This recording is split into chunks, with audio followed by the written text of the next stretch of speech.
मेरा नाम परिधि है। हम 4 बहनें थे और हमारा एक भाई था जो कि तीसरे नंबर का था और मेरी 2 बड़ी बहनों से छोटा था। मेरी दोनों बड़ी बहनों की शादी हो चुकी थी। अब मेरे भाई की शादी का नंबर था, मगर वो शादी नहीं करना चाहता था। उसका कहना था कि अब वो पहले अपनी बाकी की 2 बहनों की भी शादी कर देना चाहता है, उसके बाद ही अपनी शादी करेगा। मम्मी तो भाई को बहुत समझाती थी कि पहले तुम अपनी शादी कर लो, घर में बहू आ जाएगी तो मुझे बेटियों की शादी करने में आसानी होगी, मगर वो मम्मी की बात मानता ही नहीं था। लेकिन मैंने तो अपनी मम्मी को साफ मना किया हुआ था कि मैं पहले पढ़ाई करना चाहती हूँ, मैं अभी शादी नहीं करना चाहती।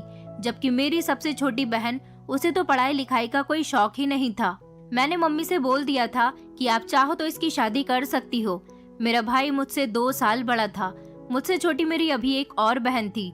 मेरा भाई जिस कॉलेज में पढ़ता था, उसका उसी कॉलेज का एक फ्रेंड था जो हमारे घर पर कभी कभी आ जाता था।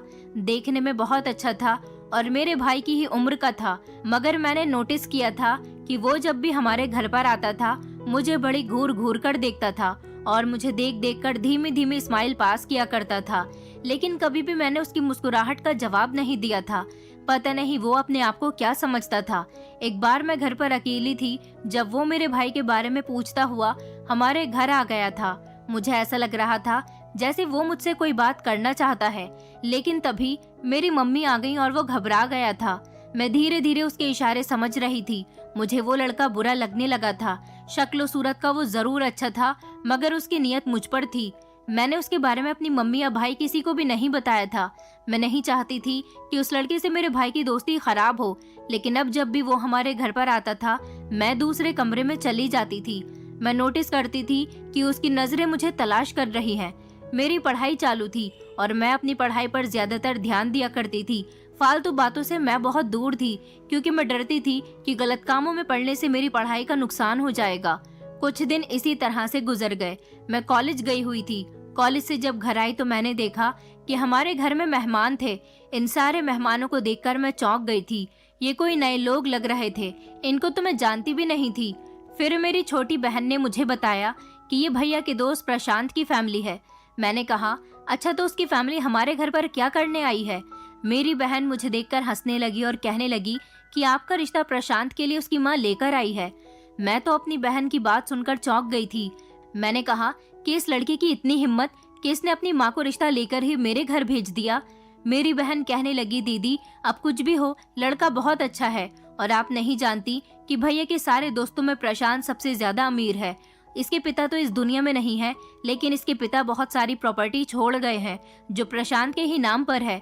अगर आपकी शादी इसके साथ हो गई तो आप इसके घर में राज करोगी। मैंने अपनी बहन से चिढ़ते हुए कहा कि तुम खामोश हो जाओ। मैंने मम्मी से साफ साफ इनकार किया हुआ है कि मैं शादी नहीं करूंगी। मुझे अभी अपनी पढ़ाई कंप्लीट करनी है और उसके बाद जॉब भी करनी है। हम मिडिल क्लास लोग हैं और फिर हमारे सर पर तो पिता का भी साया नहीं है, सिर्फ एक भाई है। उसी की कमाई से हम लोग अपनी जिंदगी गुजार रहे हैं। आखिर हम कब तक अपने भाई पर बोझ बनते रहेंगे? मैं जॉब करके अपने भाई के साथ इस घर को चलाना चाहती हूँ। मुझे पूरी उम्मीद है कि मम्मी इस रिश्ते से इनकार कर देंगी। मेरी बात सुनकर मेरी बहन कहने लगी कि पहले आप इन लोगों को जाने तो दो, उसके बाद देखते हैं कि क्या होता है। मैं फ्रेश होने के लिए चली गई थी। हमारे घर पर लगभग 2 घंटे बैठने के बाद वो लोग चले गए थे। थोड़ी ही देर गुजरी थी कि मेरी मम्मी कमरे के अंदर आई और कहने लगी कि तुम बहुत भाग्यशाली हो परिधि। तुम्हें पता है तुम्हारा रिश्ता कहाँ से आया है? प्रशांत के घर से प्रशांत ने अपनी माँ और बहन को तुम्हारा रिश्ता लेकर भेजा है। उसने तुम्हें खुद पसंद किया है और देखो इतने बड़े लोग हमारे घर खुद चलकर तुम्हारा हाथ मांगने आए हैं। तुम नहीं जानती कि उसकी माँ को तो किसी के घर जाने की फुर्सत भी नहीं होती। वो हम जैसे गरीब लोगों के यहाँ अपने बेटे की ख्वाहिश पर खुद चलकर आई है। मैंने लड़के वालों को हाँ कर दी है, क्योंकि मुझे तो प्रशांत के अंदर कोई कमी नहीं लगी। इतना अमीर है, उसका पिता मरने से पहले अपनी सारी प्रॉपर्टी प्रशांत के नाम करके गया है। तुम वहाँ पर कितनी खुश रहोगी? मैंने अपनी मम्मी से कहा कि आपने उन लोगों को रिश्ते के लिए हाँ भी कर दिया।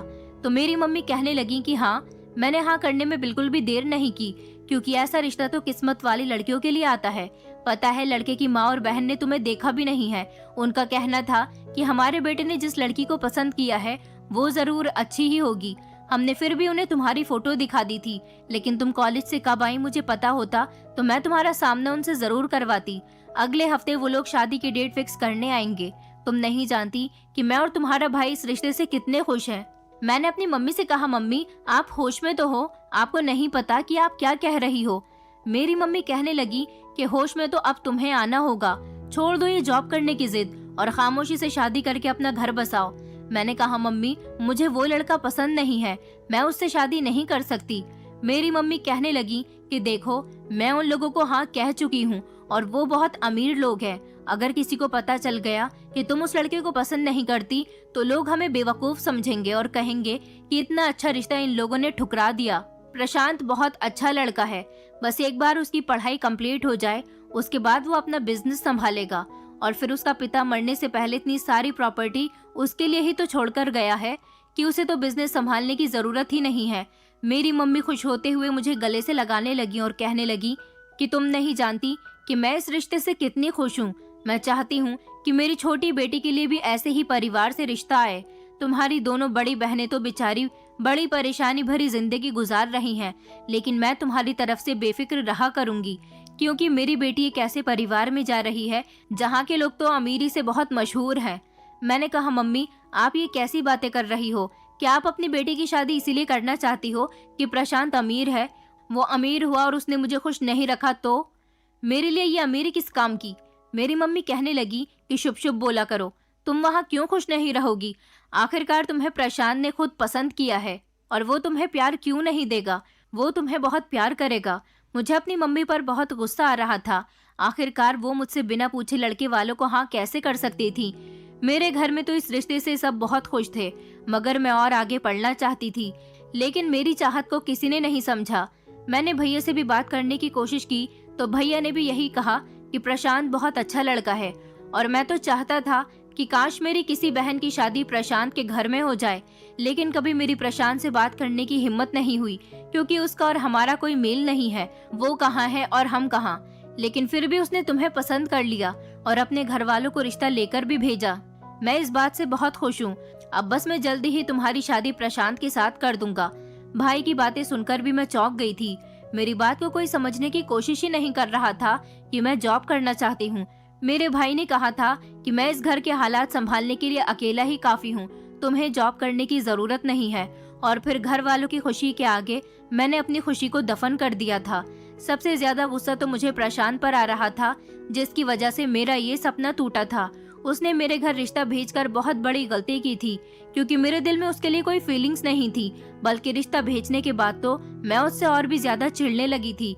एक हफ्ते बाद ही उसकी फैमिली हमारे घर आकर शादी की डेट फिक्स कर गई थी और मेरे लिए बहुत सारे गिफ्ट्स भी आए थे, मगर मैंने उनमें से किसी भी गिफ्ट को खोलकर नहीं देखा था क्योंकि मुझे ना तो अपनी शादी में कोई इंटरेस्ट था और ना ही अपने ससुराल वालों में कोई इंटरेस्ट था। मगर जिस किसी को भी ये बात पता चल रही थी कि मेरा रिश्ता कपूर इंडस्ट्रीज के मालिक प्रशांत कपूर से लग गया है, तो वो लोग मुझे बहुत ही भाग्यशाली कह रहे थे। प्रशांत मेरे भाई का दोस्त था, उसने मेरे भाई की भी कई बार मदद की थी। कई बार जब मेरे भाई को पैसों की जरूरत हुई थी तो उसने मेरे भाई को दे दिए थे, जिसको मेरा भाई फिक्र से ही उसे लौटा दिया करता था। घर में चारों तरफ शादी का माहौल छाया हुआ था। मेरी मम्मी ने भी मेरे लिए काफी कुछ जोड़ कर रखा था, मगर प्रशांत ने भैया से बोल दिया था कि ना तो उसे दहेज चाहिए और ना ही उसे कोई जेवर, बस वो मुझे पसंद करता है और उसको सिर्फ और सिर्फ मुझसे ही मतलब था। इस बात पर तो मेरे घर वाले उसका और उसकी फैमिली का एहसान बहुत ज्यादा मान रहे थे। फिर मेरी शादी वाला दिन भी आ गया।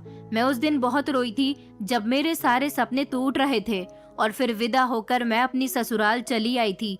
मेरे ससुराल वाले इतने अमीर थे कि मेरी शादी में किसी चीज की कोई कमी नहीं थी। प्रशांत की शादी खूब धूमधाम से की गई थी। मेरा स्वागत भी घर के अंदर बहुत अच्छे तरीके से किया गया था। प्रशांत बहुत खुश नजर आ रहा था, मगर मैं उदास थी। लेकिन अब जो भी था जैसा भी था, वो मेरा पति था और मैंने अपने दिल में ठान लिया था कि अब मुझे सारी बातों को भूलकर अपनी नई जिंदगी की शुरुआत करनी ही पड़ेगी, क्योंकि अब तो मेरी शादी हो चुकी है, अब कुछ नहीं हो सकता। मैं दुल्हन बनी हुई अपने पति का कमरे में इंतजार कर रही थी।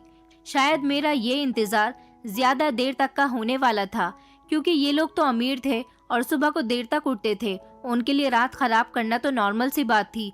मैं कमरे में चारों तरफ कमरे की सजावट को देख रही थी, जिसकी डेकोरेशन बहुत ही अच्छी की गई थी और कमरे में एक अजीब सी खुशबू फैली हुई थी जो मुझे बहुत पसंद आ रही थी। रात के लगभग 2 बजे मेरा पति कमरे के अंदर आया और आते ही मेरे करीब बैठ गया। उसने प्यार से मेरा घूंघट उठाया और कहने लगा कि तुम नहीं जानती परिधि, मुझे आज के दिन का कितनी बेसब्री से इंतजार था। फाइनली आज तुम मेरे सामने मेरी पत्नी बनकर बैठी हुई हो। मैं तुम्हें बहुत पसंद करता था। कई बार मैंने तुमसे अपनी मोहब्बत जाहिर करने की कोशिश की, मगर हमारे बीच में कोई ना कोई आ गया था, या फिर तुम मुझसे दूर दूर रहने लगी थी। इसलिए मैंने फैसला किया कि मैं तुम्हारी भावनाओं के साथ खिलवाड़ नहीं करूंगा, बल्कि मैं तुम्हें अपनी पत्नी बनाकर तुम्हारी हर ख्वाहिश को पूरा करूंगा। यही वजह थी कि मैंने अपने घर में अपनी पसंद के बारे में बता दिया और मेरी माँ बहनें खुशी खुशी तुम्हारा हाथ मांगने के लिए चली गईं। मैं अपने पति से कोई बात नहीं कर रही थी। वो कहने लगा कि तुम मुझसे कोई बात नहीं करोगी, क्या तुम्हें मैं पसंद नहीं हूँ? मैंने कहा नहीं, ऐसी कोई बात नहीं है, तुम बहुत अच्छे हो। जब मैंने ये बात कही तो वो मुस्कुराने लगा था। अभी मैं आगे उससे कुछ और बात करती, इतने में ही उसके मोबाइल की रिंग बजने लगी और वो एक्सक्यूज मी कहते हुए बेड से उठा और एक तरफ जाकर कॉल अटेंड करने लगा। पता नहीं इतनी रात को किसकी कॉल आई थी। मैं वेट कर रही थी कि कब वो बात पूरी करने के बाद मेरे पास आकर दोबारा से बैठ जाए, जबकि मैं अब उसकी पत्नी बन चुकी थी, इसलिए मेरे दिल में उसके लिए अच्छे ख्याल पैदा होने लगे थे। वैसे भी अब पुरानी बातों को याद करने से कोई फायदा नहीं था। इंसान को अपनी नई जिंदगी की शुरुआत हमेशा खुशी खुशी करनी चाहिए। मैं खुश होने लगी थी, मगर शायद मेरी ये खुशी कुछ समय की ही थी। मेरी थोड़ी सी ही खुशी को अचानक किसी की नजर लग गई थी। कॉल पर बात करने के बाद मेरा पति मेरे पास आया और कहने लगा कि सॉरी परिधि, तुम्हें थोड़ी देर और वेट करना होगा। मेरा एक दोस्त अमेरिका से मेरी शादी अटेंड करने के लिए आया है। वो तो आज सुबह ही आने वाला था, मगर उसकी फ्लाइट देर से लैंड हुई, इसलिए उसे आने में इतना टाइम लग गया और बेचारे को मेरी शादी भी नहीं मिली। वो यहाँ ज्यादा किसी को जानता भी नहीं है, इसलिए मैं उसे लेने के लिए एयरपोर्ट जा रहा हूँ। मेरे अलावा ये काम कोई और नहीं कर सकता। बस मुझे 1 घंटा लगेगा, तुम मेरा इंतजार करो, मैं अभी आता हूँ। और फिर मैं तुम्हारा मुंह दिखाई का गिफ्ट भी लाना भूल गया था, वो भी मम्मी के पास रखा हुआ है, मैं उनसे लेना भूल गया था। अगर तुम्हें कोई प्रॉब्लम ना हो तो मैं जाऊँ? मैंने अपने पति से कहा कि हाँ आप चले जाओ। तो मेरा पति कहने लगा कि तुम्हें इन दुल्हन के कपड़ों में बहुत भारी भारी महसूस हो रहा होगा, तुम एक काम करो, इन्हें चेंज कर लो और इजी हो जाओ। इन कपड़ों की वजह से तुम्हें थकावट महसूस नहीं होगी। मैं अभी आ जाऊंगा तो अपने हाथों से तुम्हें मुंह दिखाई का गिफ्ट दूंगा। ये कहकर मेरा पति मुस्कुराने लगा था। मैंने उससे कहा कि अच्छा ठीक है, तो वो कमरे से बाहर चला गया और मैंने सोचा कि इमरजेंसी तो हर इंसान के साथ लगी रहती है। जब तक मेरा पति घर आता है मैं दूसरे कपड़े पहन लेती हूँ और दोबारा से तैयार हो जाती हूँ, क्योंकि मेरा मेकअप भी थोड़ा खराब सा होने लगा था। मैंने अपनी अलमारी खोलकर कपड़े निकाले तो देखा कि अलमारी में एक से एक डिजाइनर और खूबसूरत कपड़े रखे हुए थे। मैंने उनमें से एक सिंपल सा सूट निकालकर पहन लिया और थोड़ा सा मेकअप भी कर लिया और फिर मैं बेड पर बैठकर अपने पति का इंतजार करने लगी।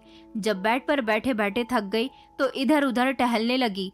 1 घंटे से भी ज्यादा हो गया था, मगर मेरा पति अभी तक वापस नहीं आया था। जब मैं टहलते टहलते थक गई तो बिस्तर पर लेटने लगी। सोचा कि आराम कर लेती हूँ, लेकिन अचानक मुझे शोर की आवाज सुनाई दी। ये शोर कैसा था, मेरी कुछ समझ नहीं आ रहा था। ऐसा लग रहा था जैसे बहुत सारे लोग इकट्ठा हैं और रोने की आवाज आ रही है। मैं घबरा गई थी। तभी अचानक कमरे का दरवाजा खुला और मेरी नंद कमरे के अंदर आई और रोते हुए मुझसे लिपट गई। कहने लगी भाभी भैया, ये कहकर वो जोर जोर से रोने लगी। मैं उसके रोने का मतलब नहीं समझ पाई थी। मैंने उससे कहा क्या हुआ है, तुम क्यों रो रही हो? तो उसने बताया कि भाभी आपको नहीं पता कि भैया इस दुनिया से जा चुके हैं। उसकी अचानक बात सुनकर मैं शॉक्ड रह गई थी। मैंने कहा क्या कह रही हो तुम, वो तो अपने दोस्त को लेने गए हुए हैं। तो मेरी नंद कहने लगी कि नहीं नहीं भाभी, भैया का रास्ते में अचानक एक्सीडेंट हो गया और वो मौके पर ही इस दुनिया को छोड़कर चले गए। भैया को अस्पताल ले जाया गया था, मगर डॉक्टर ने उन्हें मृत घोषित कर दिया। आप नीचे चलिए, सब लोग आपको बुला रहे हैं। अपनी नंद की बात सुनकर तो मेरे पैरों तले से जमीन निकल गई थी और मैं खड़ी की खड़ी रह गई थी। मुझे अपने कानों पर विश्वास नहीं हो रहा था। मेरी नंद मेरा हाथ पकड़कर मुझे नीचे ले गई। मैं नीचे गई तो देखा कि सफेद चादर में लिपटा हुआ एक शव जमीन पर रखा हुआ था और उसके आसपास काफी सारे लोग इकट्ठा थे। मेरी सास और मेरे पति के भाई और उसकी बहनें बुरी तरह से रो रहे थे। मुझे तो यकीन ही नहीं आ रहा था कि जो इंसान अभी कुछ समय पहले मुझसे बातचीत करके गया था वो अचानक कैसे मर सकता है। मैंने तो रोना शुरू कर दिया था। मुझे लग रहा था कि मेरी जिंदगी उजड़ गई। मैं अभी अभी तो सुहागन बनी थी और अब मैं विधवा भी बन चुकी थी। मेरी सास मुझे अपने पास बिठाकर लिपट कर रो रही थी और कह रही थी कि देखो, तुम्हारा पति इस दुनिया को छोड़कर चला गया। मेरे घर वाले भी आ गए थे और मेरे भाई का भी रो रो कर बुरा हाल था, क्योंकि उसका दोस्त इस दुनिया से जा चुका था। वो दिन मेरी जिंदगी का सबसे खतरनाक दिन था। प्रशांत का चेहरा बार बार मेरी आंखों से नहीं जा रहा था। मैं रोते रोते बेहोश हो गई थी और प्रशांत के शव का अंतिम संस्कार कर दिया गया था। मेरी मम्मी भी मुझे देख देख कर बहुत रो रही थी। कह रही थी कि मेरी बेटी को उसकी जिंदगी में खुशियां मिलने वाली थी, लेकिन सोचा नहीं था कि उसे इतना बड़ा दुख मिल जाएगा। मैं इतनी बुरी तरह से रो रही थी, अपने पति को याद कर करके मेरी हालत पागलों जैसी हो गई थी। मगर मैं अपने होशो आवाज खो बैठी थी। मुझसे इस बात का सब्र नहीं हो रहा था कि मेरा पति मुझे इस दुनिया से इतनी जल्दी छोड़कर कैसे जा सकता है। वो तो अपने दोस्त को एयरपोर्ट से लेने गया था। उसने कहा था कि वो अभी 1 घंटे में आ रहा है, मगर वो मुझे इस तरह से छोड़ कर गया कि दोबारा वापस ही नहीं आया। मेरी सास ने मेरी मम्मी से कहा था कि ये हमारे बेटे की विधवा है, हमारे घर पर ही रहेगी। कई दिन गुजर चुके थे, मेरे घर वाले भी मेरे घर से जा चुके थे और मैं अपनी ससुराल में ही अपने पति की विधवा बनकर जिंदगी गुजार रही थी। मेरे पति की मौत को 1 हफ्ता हो गया था जब मेरी तबीयत खराब हुई और मेरी सास ने मुझे दवाई खाने के लिए कहा था। वो दवाई खाने के बाद मेरे सर में दर्द रहने लगा था और मैं बस सारा दिन सोती रहती थी। एक दिन मेरी तबीयत बहुत ज्यादा खराब हो रही थी, मुझे सांस नहीं आ रही थी और मैं सांस लेने के लिए पागलों की जैसी हरकतें कर रही थी। कभी अपने आप को पीटने लगती तो कभी घर का सामान उठा उठाकर फेंक रही थी, क्योंकि मैं बस चाहती थी कि मुझे किसी तरह से सांस मिल जाए। और फिर मैं इसी तरह तड़पते तड़पते बेहोश हो गई। शायद मैं 2-3 दिन तक बेहोश रही थी, लेकिन जब मेरी आंख खुली और मुझे होश आया तो मैंने देखा कि मैं अस्पताल में हूँ। मेरे बराबर में नर्स थी। उसने मुझसे कहा कि आप अब कैसा महसूस कर रही हो। मैंने उससे कहा मैं ठीक हूँ। वो कहने लगी कि 1-2 दिन बाद तुम और अच्छी तरह से ठीक हो जाओगी, उसके बाद तुम्हें तुम्हारे कमरे में भेज दिया जाएगा। उसकी बात सुनकर मैं चौंक गई और कहने लगी कि कौन से कमरे में भेज दिया जाएगा और मेरी फैमिली कहाँ है, मुझे क्या हुआ था। तो वो कहने लगी कि पागल खाने में तो पागल लोग ही आते हैं, अब उनके साथ पूरा परिवार तो चलकर नहीं आता ना। मैंने शॉक्ड होते हुए कहा, क्या, कौन सा पागल खाना? तो वो नर्स कहने लगी, अरे मैडम, यही पागल खाना जहाँ पर तुम एडमिट हो। हमारे अस्पताल में पागल मरीजों को यहाँ पर रखा जाता है और उनका ट्रीटमेंट किया जाता है। मैं कहने लगी, लेकिन मैं तो पागल नहीं हूँ। तो वो नर्स मेरी बात सुनकर जोर जोर से हंसने लगी और बोली, हर पागल इंसान यही कहता है कि मैं पागल नहीं हूँ। वो ये बात कहती हुई और हंसती हुई आगे बढ़ गई थी, मगर मैंने इधर उधर देखा तो बहुत सारे पेशेंट बेड पर लेटे हुए थे और अजीब अजीब सी हरकतें कर रहे थे। मैं ये देखकर हैरान रह गई थी कि मैं सच में एक पागल खाने में थी।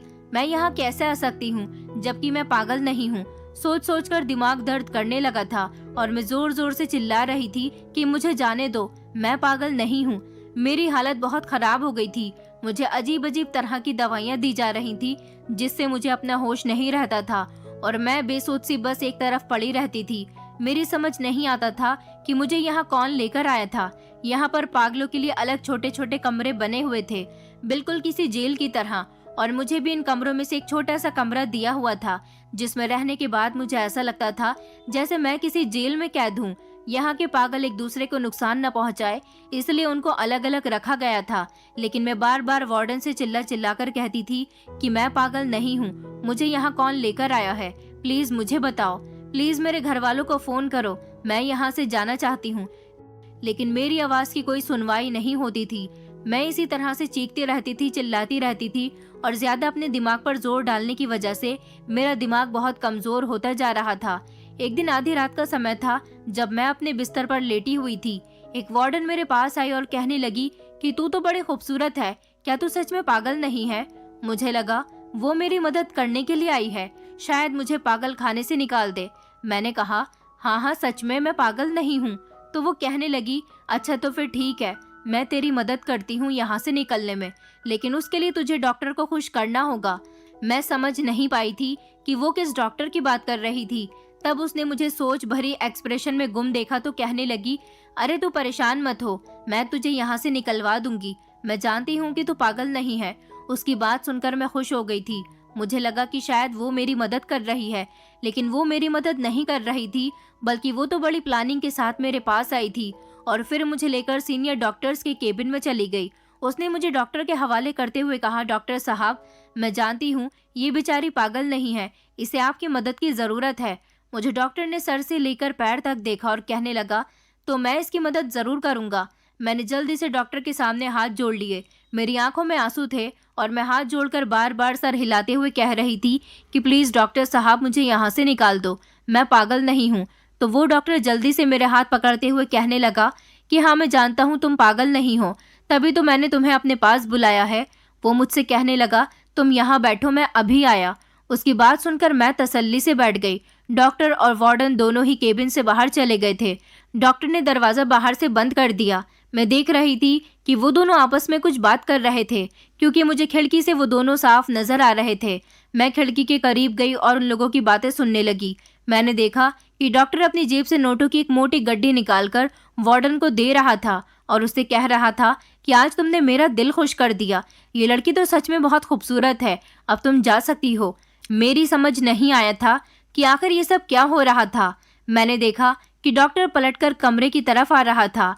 मैं फौरन चेयर पर जाकर बैठ गई। डॉक्टर केबिन के अंदर आते ही दरवाज़ा अंदर से बंद करने लगा। मैं डॉक्टर को देखकर खड़ी हो गई थी और कहने लगी, डॉक्टर साहब, आप दरवाज़ा क्यों बंद कर रहे हैं?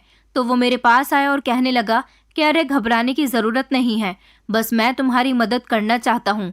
वो ये बात कहते हुए धीरे धीरे मेरे करीब आ रहा था और मुझे छू रहा था। मैंने उसे धक्का दिया तो वो पीछे की तरफ गिरने से बचा था। उसने मेरे मुंह पर एक ज़ोरदार थप्पड़ मार दिया और कहने लगा कि तुम्हारी खूबसूरती के काफ़ी सारे पैसे वार्डन को देकर आ रहा हूँ। अब ज़्यादा नखरे दिखाने की ज़रूरत नहीं है और ना शोर मचाने की ज़रूरत है। मैंने कहा, तो तुम लोग यहाँ मासूम लड़कियों के साथ ये सब कुछ करते हो? तो वो कहने लगा, हाँ ऐसा ही समझ लो, बस अब तुम्हारी बारी है।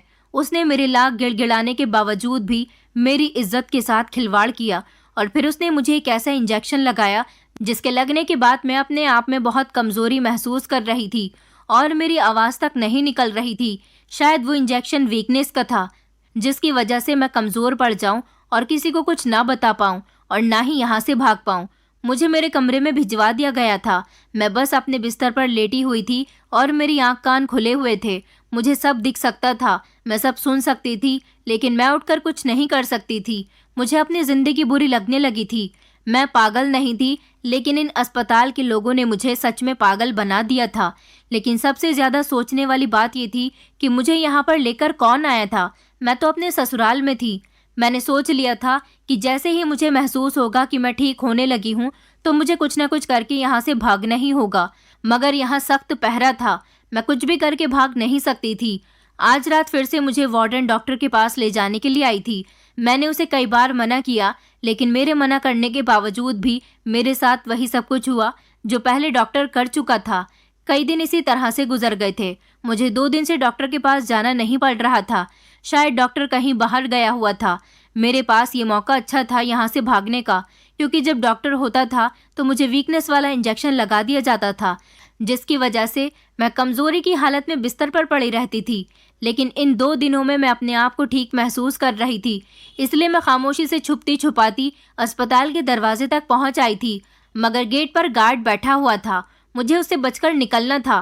पीछे से मुझे कोई आता हुआ नजर आया तो जल्दी से मैं कोने में छुप गई। मैंने देखा कि एक वार्ड बॉय था जो गार्ड से बातें कर रहा था। वो दोनों आपस में बातें करने में इतने बिजी थे कि मैं दरवाज़ा खोलकर खामोशी से वहां से निकल गई और फिर सारी रात में भटकती रही। रात के अंधेरे में मुझे एक जगह नजर आई। ये एक ढाबा था और इस समय बंद था, क्योंकि इस समय रात के 4 बज रहे थे। मैं यहाँ ढाबे के बाहर ही ज़मीन पर लेट गई थी और फिर मुझे नींद आ गई। सुबह जब ढाबे का मालिक आया तो पूछने लगा कि तुम कौन हो। मैं बहुत बुरी कंडीशन में थी। मैंने 2 दिन से कुछ नहीं खाया था। मेरी आवाज़ तक नहीं निकल रही थी। मेरी हालत इतनी ख़राब हो चुकी थी कि मेरे बाल बिखरे हुए थे और चेहरा भी बहुत गंदा हो रहा था। वो आदमी समझ तो गया था कि मैं किसी अस्पताल की पेशेंट हूँ, क्योंकि मैंने पागल खाने की ड्रेस पहनी हुई थी। वो कहने लगा कि कहाँ से आई हो। मैंने उसे नहीं बताया कि मैं पागल खाने से भागकर आई हूँ। मैंने कहा कि साहब मुझे कुछ खाने को दे दो, मैं कई दिन से भूखी हूँ। मेरी बात सुनकर उस ढाबे के मालिक को लगा कि मैं भीख मांगती हूँ, इसलिए उसने मुझे खाना दे दिया। लेकिन मैं वहाँ से कहीं नहीं गई। मुझे वहाँ से वो भगाता रहा, क्योंकि उसके कस्टमर आना शुरू हो गए थे। मैं जैसे तैसे चलती हुई अपनी मम्मी के घर आ गई थी। मैंने अपना हुलिया और ज़्यादा ख़राब कर लिया था ताकि मुझे कोई पहचान न सके। मगर मैं जानती थी कि मैं अब अपने घर जाऊंगी तो मेरे घर वाले मुझे ज़रूर पहचान जाएंगे। मैं जैसे ही अपनी मम्मी के घर गई तो ये देखकर मैंने रोना शुरू कर दिया कि वहाँ पर ताला लगा हुआ था और मैं बड़ी उम्मीद से और मुश्किल से यहाँ तक पहुँची थी। मैं सुबह से रात तक वहाँ अपने घर वालों का इंतज़ार करती रही। शायद वो लोग कहीं चले गए होंगे, लेकिन उन्हें अब तक आ जाना चाहिए। वो लोग अब तक आए क्यों नहीं? मैं बस यही उम्मीद लगाए हुए घर के आसपास ही टहल रही थी, मगर वहाँ कोई भी नहीं आया। मैंने आसपास के लोगों से पूछा तो उन्होंने बताया कि ये लोग तो अपनी बेटी के पागल होने के बाद ये शहर ही छोड़कर चले गए। सुना है कि कहीं और रह रहे हैं। हमारे पड़ोस की औरत मुझे पहचान नहीं सकी थी क्योंकि मेरी हालत बिल्कुल किसी भीख मांगने वाली औरत की जैसी हो रही थी। सुबह से मुझे रात हो गई थी अपने घर के आगे खड़े हुए, और फिर मैं वापस इसी ढाबे पर आ गई जहाँ पर मैं कल रात ठहरी थी। पूरा दिन गुजर गया था। मैं भूखी प्यासी थी। मुझे लगा कि मैं उसी ढाबे पर जाऊंगी तो ज़रूर ढाबे का मालिक मुझे फिर से खाने को कुछ दे देगा। मुझे अपनी ज़िंदगी बुरी लगने लगी थी। मेरा मन कर रहा था कि मैं अपनी जान ले लूं, मगर अब जान लेने से कोई फ़ायदा नहीं था क्योंकि मेरे तो आगे पीछे रोने वाला भी कोई नहीं बचा था। मैं बड़ी मुश्किल से ढाबे तक आ गई थी और फिर वहां आने के बाद वहां के मालिक से हाथ जोड़कर कहने लगी कि मुझे खाना दे दो, और उसे बताया कि मेरे आगे पीछे कोई नहीं है। मैं यहाँ तुम्हारे ढाबे के पीछे ही ज़मीन पर लेटकर सो जाया करूँगी। मुझे यहाँ से भगाना मत। मेरा यहाँ के अलावा कोई और ठिकाना नहीं है।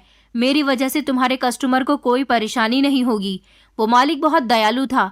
उसने कहा चलो ठीक है, मैं सिर्फ तुम्हें खाना दे सकता हूँ, इतनी ही मदद कर सकता हूँ, इसके अलावा और कुछ नहीं कर सकता। मैंने कहा कि आपका बहुत बहुत शुक्रिया, मेरे लिए यही बहुत है। रात का टाइम हो गया था और मैं ढाबे के पीछे ही ज़मीन पर लेट गई थी। कुत्तों के भौंकने की आवाज़ से मुझे डर लग रहा था क्योंकि आज पहली बार मैं खुले आसमान के नीचे सो रही थी। मेरे सर पर कोई छत नहीं थी। कल तो मुझे थकान की वजह से नींद आ गई थी, मगर आज मुझे इस अकेलेपन और सुनसान इलाके से बहुत डर लग रहा था। मैं बुरी तरह से लेटे हुए रोने लगी, मगर उठकर बैठ गई और अपने चेहरे पर हाथ रख लिया और न जाने क्या क्या सोच रही थी। तभी अचानक पीछे से किसी ने मेरे कंधे पर हाथ रखा। मैंने जैसे ही पलटकर देखा तो पीछे एक भीख मांगने वाला आदमी खड़ा हुआ था। मैं उसे देखकर डर गई। उसके चेहरे पर सफ़ेद रंग की दाढ़ी मूंछ थी और उसने फटे पुराने कपड़े पहने हुए थे। वो मुझसे कहने लगा कि मैं तुम्हारी सच्चाई जानता हूँ, मैं तुम्हें सहारा देना चाहता हूँ, क्या तुम मेरे साथ चलना चाहोगी? उस आदमी की बात सुनकर मुझे घबराहट महसूस होने लगी थी क्योंकि यह आदमी कोई फ्रॉडिया भी हो सकता था जो मुझे ले जाकर मेरे साथ कुछ गलत करे। लेकिन फिर मैंने सोचा कि मेरे साथ अब तक काफ़ी गलत हो चुका है, यह आदमी भी इससे ज़्यादा मेरे साथ क्या करेगा? मुझे सोचते हुए देखकर वो आदमी कहने लगा, क्या तुम मुझसे शादी करोगी? तुम बहुत खूबसूरत लड़की हो और तुम्हारी हालत देखकर लगता है कि तुम्हें वक्त ने बहुत सताया है। मैं तुम्हारा बहुत ख्याल रखूंगा, तुम्हें कभी किसी चीज़ की कमी नहीं होने दूंगा। बताओ, मुझसे शादी करोगी? मैंने उससे कहा कि दुनिया मुझे पागल समझती है और ये ढाबे वाला मालिक मुझे भीख मांगने वाली समझता है। क्या ये सब जानने के बावजूद भी तुम मुझसे शादी करने के लिए तैयार हो? तो वो कहने लगा कि मैंने कहा ना कि मैं तुम्हारी पूरी ज़िंदगी के बारे में जानता हूँ, तुम्हारे साथ क्या क्या हुआ और तुम किस तरह से पागल खाने पहुंची, मैं सब कुछ जानता हूँ, इसलिए तो तुम्हें शादी की ऑफ़र दे रहा हूँ। मैं कहने लगी, लेकिन तुम कौन हो? तो वो बोला कि ये समझ लो कि मैं भगवान का भेजा हुआ एक संत आदमी हूँ जो तुम्हारी मदद करने के लिए आया हूँ। मैंने अपने दिमाग में सोच विचार किया और उससे कहा कि अच्छा ठीक है, मैं तुमसे शादी करने के लिए तैयार हूँ।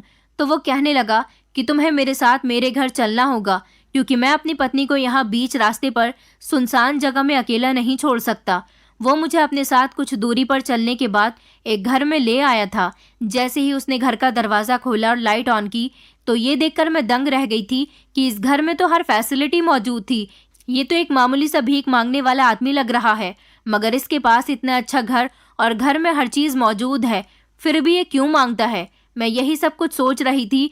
जैसे ही मैंने पलटकर देखा तो वो आदमी अपनी दाढ़ी मूंछ निकाल रहा था। मैं उसको गौर से देख रही थी, लेकिन फिर अचानक मेरी चीख निकल गई जब उसका असली रूप मेरे सामने आया। मैं बेहोश होने से बची थी। उसने मुझे थाम लिया। ये इंसान कोई और नहीं बल्कि मेरा पति प्रशांत था।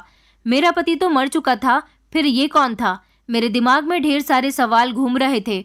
उसने कहा, तुम्हें परेशान होने की ज़रूरत नहीं है, मैं तुम्हें सब कुछ बताता हूँ, मैं तुम्हारा पति ही हूँ। मैं उसे देखकर फूट फूट कर रोने लगी थी और उसके गले से लगकर कहने लगी कि तुम कहाँ चले गए थे प्रशांत? वो कहने लगा कि तुम तसल्ली से बैठो, मैं तुम्हें पूरी बात बताता हूँ। पहले उसने मुझे ठंडा पानी पिलाया और फिर मेरे हाथ में हाथ थामकर अपनी बात बतानी शुरू कर दी। उसने बताया कि मेरा एक दोस्त शादी वाले दिन अमेरिका से मेरी शादी अटेंड करने के लिए आने वाला था, पर वो नहीं आया। रात के समय जब उसकी कॉल आई तो उसने कहा कि मैं आ चुका हूँ, मुझे लेने के लिए आ जाओ। मैं उसको लेने के लिए ही जा रहा था और कार में बैठा हुआ था जब अचानक मेरे दोस्त की फिर से कॉल आई। मैंने कॉल रिसीव की और अपने दोस्त से कहा कि तुम 5 मिनट इंतज़ार करो, बस मैं एयरपोर्ट तक आने ही वाला हूँ। मेरा दोस्त मेरी बात सुनकर हैरान रह गया और कहने लगा कि तुम एयरपोर्ट पर क्यों जा रहे हो जबकि तुम्हारी शादी की पहली रात है। मैंने सोचा तुमसे पूछता हूँ कि तुम अभी तक अपनी पत्नी के पास गए या नहीं। मैं उसकी बात सुनकर हंसने लगा और कहने लगा, ये तुम कैसे पागलपन वाली बातें कर रहे हो? तुमने अभी मुझे कॉल किया था और कहा था कि मैं एयरपोर्ट पर हूँ, मुझे लेने के लिए आ जाओ। बस मैं तुम्हें ही लेने के लिए आ रहा हूँ। मेरा दोस्त कहने लगा, पागलपन वाली बातें तो तुम कर रहे हो। मैंने तुमसे कब कहा कि मैं एयरपोर्ट पर हूँ? मैंने तो तुम्हें दिन में ही कॉल करके बता दिया था कि मैं नहीं आ पाऊंगा, मेरा आना कैंसिल हो गया है। अपने दोस्त की बात सुनकर मैं हैरान रह गया।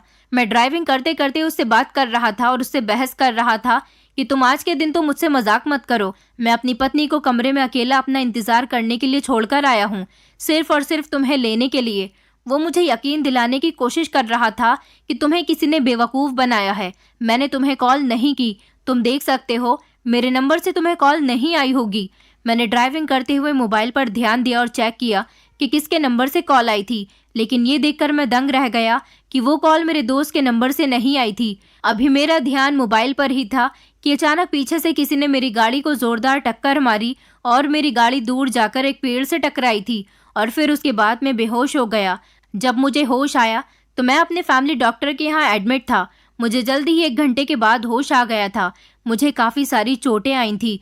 मेरे फैमिली डॉक्टर ने मुझे एक ऐसी बात बताई जिसने मेरे होश उड़ा दिए थे। वो कहने लगे कि तुम्हारा एक्सीडेंट नहीं हुआ था, बल्कि तुम्हारा एक्सीडेंट करवाया गया था। मैं जानता हूँ कि ये सब तुम्हारे साथ किसने किया है।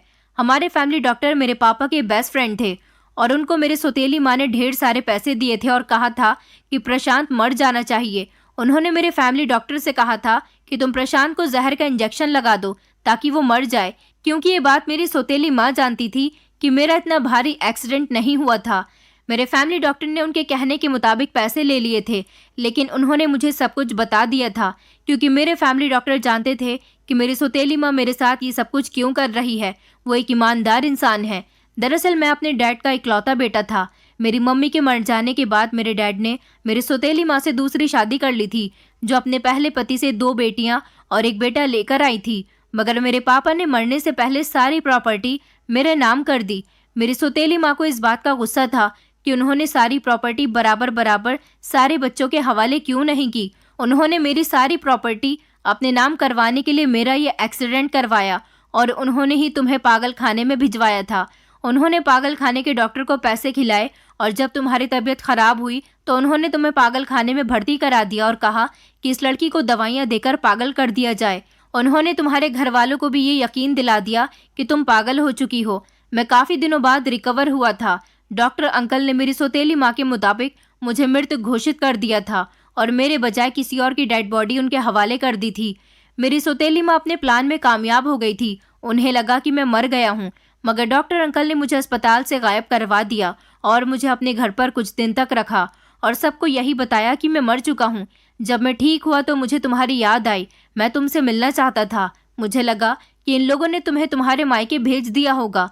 मैंने अपनी पहचान बदल ली थी और मैं अपनी पहचान बदलकर तुम्हें ढूंढने की कोशिश कर रहा था।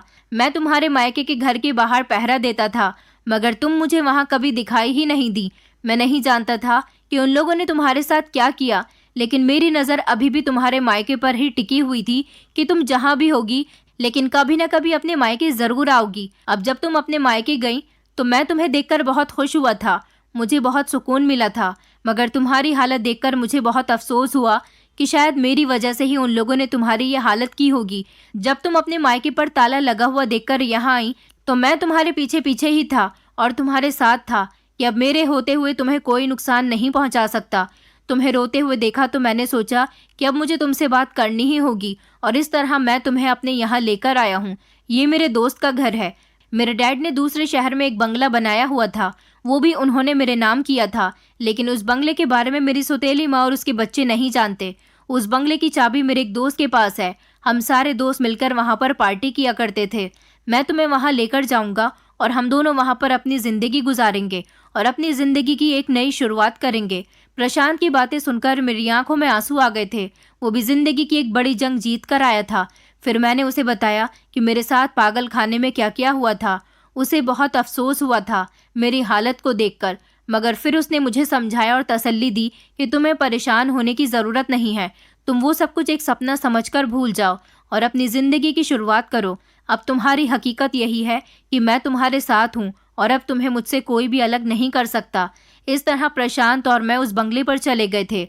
वहाँ जाने के बाद मेरे पति ने नौकरी करना शुरू कर दी और अपनी काबिलियत के बलबूते पर दोबारा से उसने अपने एक अच्छा बिजनेस सेटअप बना लिया। हम लोगों ने बहुत सब्र किया था। जो कुछ प्रशांत की सौतेली माँ ने हम दोनों के साथ किया था, ज़रूर भगवान उनको उनके किए की सज़ा देगा। मेरे घर वालों को लोगों ने उल्टी सीधी बातें कहकर तंग कर दिया था। लोग उनसे कहते थे कि तुम्हारी बेटी मनहूस है, शादी की पहली रात ही अपने पति को खा गई और अब पागल खाने में बैठी हुई है। मेरी माँ और मेरे भाई से ये सारी बातें बर्दाश्त नहीं हुई, इसलिए उन्होंने तंग आकर वो मोहल्ला ही छोड़ दिया। लेकिन मैं अपने पति के साथ अब आसान जिंदगी गुजार रही हूँ और अब बहुत खुश हूँ। दोस्तों, उम्मीद करती हूँ आपको हमारी कहानी पसंद आई होगी। कहानी पसंद आई है तो वीडियो को लाइक करें, चैनल पर नए हैं तो चैनल को सब्सक्राइब करें और हाँ, नोटिफिकेशन बेल को ज़रूर दबाएं ताकि अगली अपडेट सबसे पहले आपको मिले।